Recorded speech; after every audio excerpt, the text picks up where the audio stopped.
So are you using groups on Facebook to grow your business this year? And you're hoping to generate more leads, prospects, and sales out of those Facebook groups specifically? If so, then you're in the perfect place.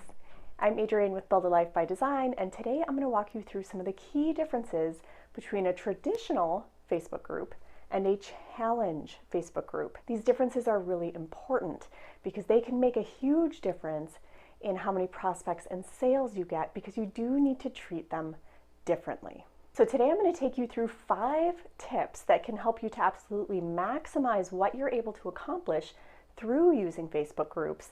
And at the end, I'm going to give you a summary, a comparison of how traditional and challenge groups stack up versus each other to make it that much easier for you guys.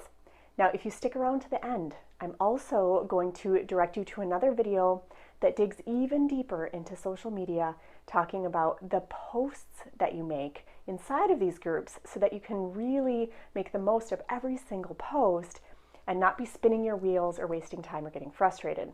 And if you stick around at the end, I'm going to give you a link to a free resource, a PDF guide that walks through every part of using social media to grow your business, and it will show you how, when, and where to sell and not sell.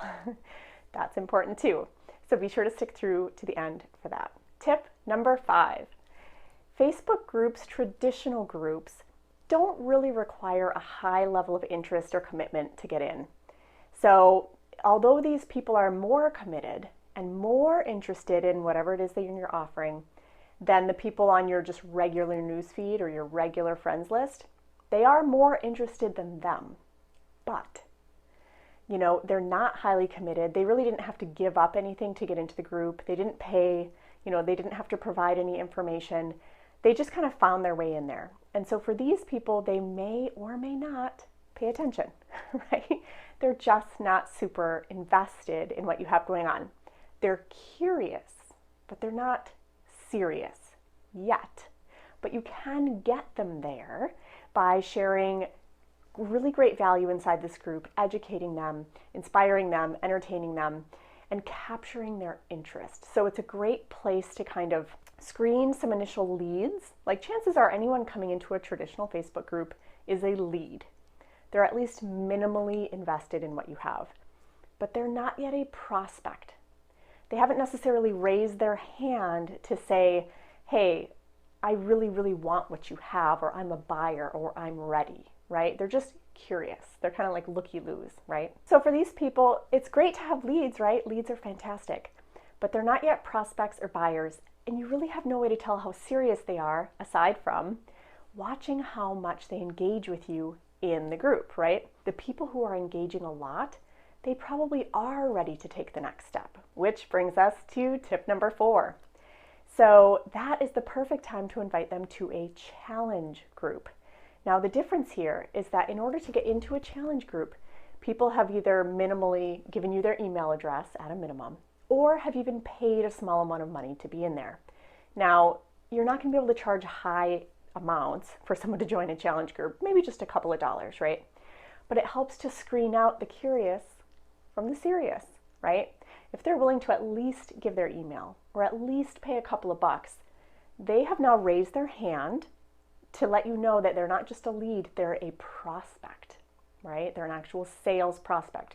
They're getting that much closer to the point of sale. So not only are they more engaged than people on your regular feed and your regular friends list, they're also more engaged than people who are just in your regular group, right? Because they've offered more information or even paid money to be there. So this is a great way to qualify people, right? The people on your regular feed, they're not qualified at all. In fact, they may not even see your stuff or be interested at all, right? Versus once they go into a traditional group, they're showing they're at least curious. And once they jump into a challenge group, they're showing that they're serious. Which brings us to tip number 3. Now, the idea here is that you want to move people from your social feed to a regular group, to a challenge group, and ultimately to a sale. Now, the best way is to move them from your regular feed, whether that's your personal page or your business page, it doesn't really matter. Ideally, if you can move them from your regular feed directly into a challenge group and skip the regular group in between, that's even better. But that's not always easy to do, right? Some people might need to take more of that natural progression in order to get there, which is totally fine. But in theory, you should never ever be trying to sell directly from your main page, whether it's your personal page or your business page, so it just doesn't go over well. You haven't qualified these people. You haven't warmed them up to what you have to offer. But the great thing about challenge groups is that the whole point is to warm them up, to educate them, to give them some value, and to screen out the people who are curious and those who are serious about moving forward with your offer. So you want to move them along this progression.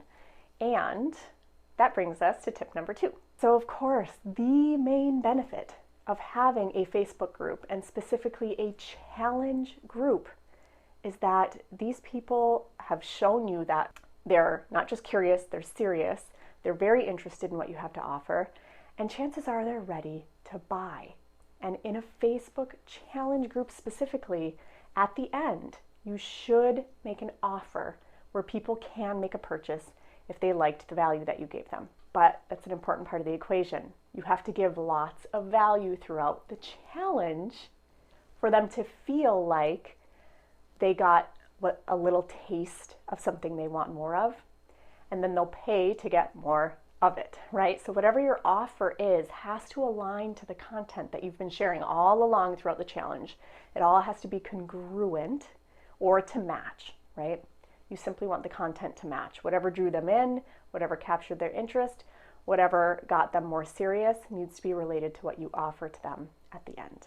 And so finally, tip number 1 is to just be locked and loaded on the difference between how you use these groups and how you can use them to qualify people, right?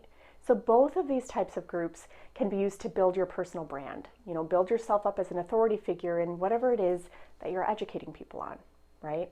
But you can also, get to know them a little bit, attract them, figure out their pain points. You can start some conversations in the group or even in messages offline. There's a lot of connection happening. There's a lot of learning and listening, and everyone is more engaged, okay? Because they're there for a specific purpose. They all know what the specific purpose is, and they all want to be there, right? Which is not the case for everyone on your friends list, right? Only the right people will make their way into these groups. Now, the main difference is that in a challenge group, you specifically should be selling something at the end, or offering people a chance to buy or an opportunity buy, offering them a webinar or a sales page that they can go to if they want more of what they just got, or they wanted more detail related to what you just gave them. So if you're trying to sell in a regular Facebook group, you're probably not going to have that much success, because remember, they're just looky-loos. They're curious, but they're not serious. By the time they've put some skin in the game, whether it's their email address or a couple bucks, they're that much more serious, and they're probably going to pay better attention too. So that's the key difference, and you want to make sure that you're leveraging that in your business. So as you can see, although very similar, these two types of groups are different, and it's important to understand and leverage those differences to your benefit and theirs. Okay, understanding each audience and what they need is really important. That's how you can serve them without feeling salesy. Now, for those of you who are thinking, okay, great, I got this, I understand now, but what on earth do I post in these groups, right? I am going to, the next video that queues up is going to circle back to another video I made that specifically talks about what to post on social media, okay? And it's going to walk you through all the details of what to post and what not to post, the goals for every post that you do make, and the number one mistake you should never make when making posts. And that you guys, these rules apply whether we're talking about your regular social feed or Facebook groups. I go through all of it in that video. So be sure to catch it, and I'll see you guys next time around.